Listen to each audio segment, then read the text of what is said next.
Les recettes de Muriel dans le 19h de la place du village. On aime justement vous proposer quelques recettes, notamment très locales dans nos pays de Savoie. Et ce soir, notre Muriel va nous proposer justement, peut-être vous la connaissez cette recette, mais là vous allez voir qu'il y a un petit goût quand même bien savoyard. On va donc vous proposer donc les bienfaits de la soupe d'ortie. Alors justement, c'est bien de la manger, mais c'est également aussi quels sont les bienfaits de cette soupe d'ortie. Justement, je vous propose de retrouver donc justement toutes les explications faites par Muriel par rapport à cette soupe d'ortie et sur les images de Philippe de Paris pour le 19h.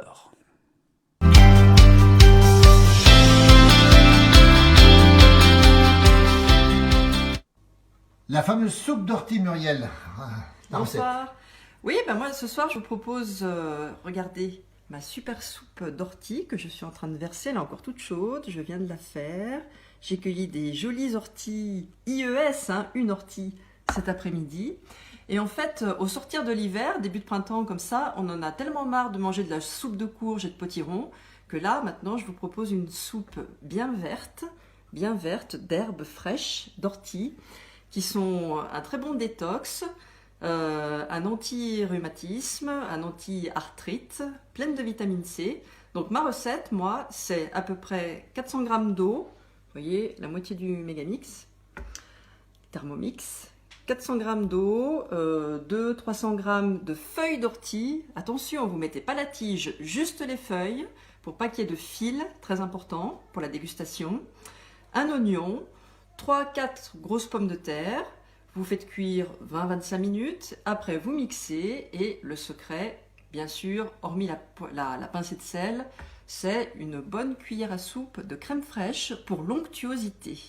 Voilà, après c'est délicieux, vous voyez l'ortie c'est ça, c'est de la feuille comme ça qui est bien fraîche. Comment on les cueille? Alors, on les cueille avec un gant pour pas se piquer les doigts, et puis après, de toute façon, au bout de quelques temps, ça ne pique plus. Au bout de quelques heures que vous les avez ramassés, en principe, ça ne pique plus. Mais bon, de toute façon, vous ramassez bien avec le gant et juste les feuilles. Après, vous mettez à cuire, et c'est délicieux. Et puis après, on le cueille pas n'importe où? Non, alors on le cueille dans les bois, un petit peu partout, mais dans les endroits où il n'y a pas de pollution de voiture, pas de pesticides, un endroit non pollué. Voilà. Et puis, comme ça, après, on peut déguster, vous voyez, une bonne soupe bien onctueuse. Un velouté. Un velouté d'ortie avec un bon petit canon de rouge. Et éventuellement, à la fin, quand vous avez terminé, vous pouvez faire chabreau. Parce que ça se fait aussi, chabreau. Donc, vous mettez un petit peu de rouge dedans et vous terminez votre assiette. Voilà. On goûte l'ortie? Eh bien, on peut goûter, oui. Merci, Muriel. Exquis.